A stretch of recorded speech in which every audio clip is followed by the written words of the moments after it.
Well, a group called Let Mammoth Decide issued the following press release.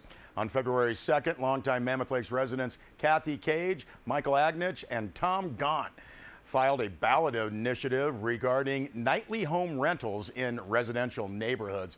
Press release states a yes vote on this initiative will require the Mammoth Lakes Town Council to seek voter approval before changing the laws regarding transient rentals of homes in residential zones. Now, the press release states last August, only 2 months after taking office, the newest Town Council reignited this debate by putting nightly rentals on their short-term list of priorities. Former mayor and town council member Kathy Cage says once she saw that there were 3 votes on the council to change the current zoning protection, she decided it was time to take action. Said Kathy Cage, quote, "We're tired of wasting our time with the town council on this issue. If this council doesn't do it, the next one will. We want the people of Mammoth to be able to weigh in on this issue directly rather than relying on elected officials to do it for us. A yes vote on this measure will ensure that the town council must seek voter approval if they want to expand nightly home rentals into our residential neighborhoods."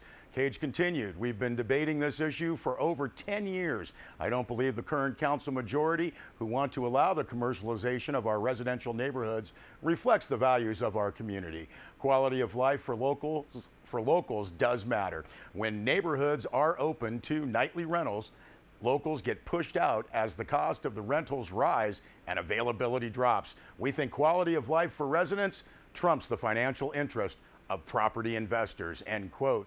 Now, retired Mammoth Lakes High School principal Michael Agnich said, quote, "Mammoth actually has an excellent general plan and zoning map which allows nightly home rentals in several zones. There are currently over 180 homes that are legally zoned for nightly rentals, dozens more under construction, and hundreds of large luxury townhomes for our guests to rent. Any missing home rental product should be developed in the zones where it is permitted," end quote. And Saracoso College adjunct professor Tom Gaunt said, quote, "My family and I have lived in Mammoth for over 30 years. We raised our children here. It is our home and our community. We know our neighbors and they know us. We've seen transient activity in both the legal and illegal home rentals nearby, and there is a fundamental incompatibility between transient renters and residents. By having separate zones, Mammoth currently allows for a wonderful quality of life for residents and a great guest experience for our visitors. Why in the world would we abandon that?" End quote. Now, the press release ends with a website address, letmammothDecide.org, and this story has generated many comments on our website, sierrawave.net. And a couple of water stories. The Mammoth Community Water District announced Tuesday the need for increased conservation and awareness in this year of 2015 as California's drought persists into its 4th year. Mammoth Community Water District depends on the region's snowpack to feed the district's surface water supply and replenish groundwater aquifers. Now, the press release from the Mammoth Community Water District states, unfortunately, the current snowpack water content is only 18% of normal conditions and is not likely that the remaining 2 months of the precipitation season will make up the shortage. These drought conditions dictate that Mammoth Community Water District increase conservation efforts throughout 2015 to stretch the district's limited water supply.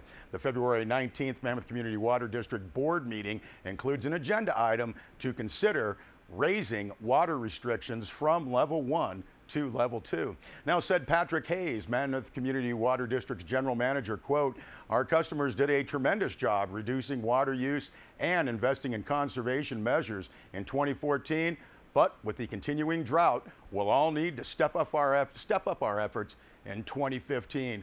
Although we're only halfway through the precipitation months and we may have a fantastic February or a miracle March, we're forecasting continued shortages. We ask that customers take extra care not to waste water. We need to work together to safeguard and stretch our limited water supplies as the drought continues in 2015, end quote. Now, Mammoth Community Water District customers have been under level 1 water shortage restrictions since the state's drought began in 2012. Customers responded positively to Mammoth Community Water District's request last year for a 10% water use reduction, exceeding the district's conservation goals by reducing water use by 15% when compared to 2013. Now, the press release states that Mammoth Community Water District's 74 customers with irrigation meters went one step further, achieving an impressive 33% reduction in water use. Last fall, Snow Creek 6, the town of Mammoth Lakes, and Juniper Springs Lodge were recognized as local water heroes for their outstanding effort to increase their irrigation efficiency. Overall, 124 million gallons of water were saved, enough to serve 850 four-person households for a year. The press release notes the Mammoth Community Water District would like to encourage all customers to check for leaking fixtures indoors and out, keep pools and spas covered when not in use, limit shower times, and only run full loads of dishes and clothes. Now, as part of the effort to ensure water use efficiency, the district also completed a replacement of the old main water distribution pipelines and is now replacing lateral lines. Mammoth Community Water District is also incentivizing customers to save water by offering a rebate program for indoor and outdoor water fixtures, providing free efficient shower heads, and actively engaging with irrigation customers to increase landscape irrigation efficiency. Now, there's much more on this story on our website, sierrawave.net.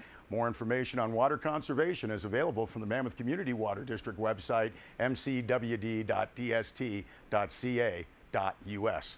There'll be a test on that at the end.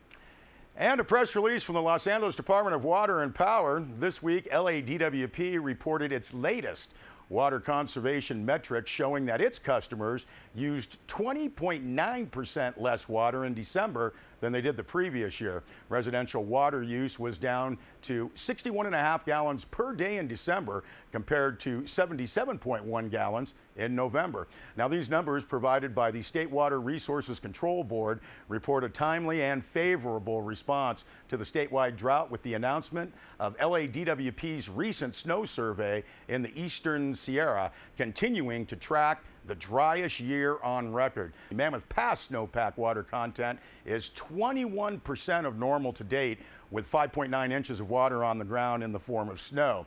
The data on the 6 remote snow sensors in the Eastern Sierra help forecast the amount of runoff that will flow into the Los Angeles aqueduct. Now, the press release states LADWP relies upon runoff from the Eastern Sierra as a major source of water for Los Angeles's 4 million residents, brought south via the Los Angeles aqueduct and blended with local groundwater and other imported sources. In the last 5 years, the Los Angeles aqueduct supplied approximately 34% of LA's drinking water. Again, more on this story on our website, sierrawave.net, and for more information about water conservation in Los Angeles, see the website ladwp.com. We'll be back with more news.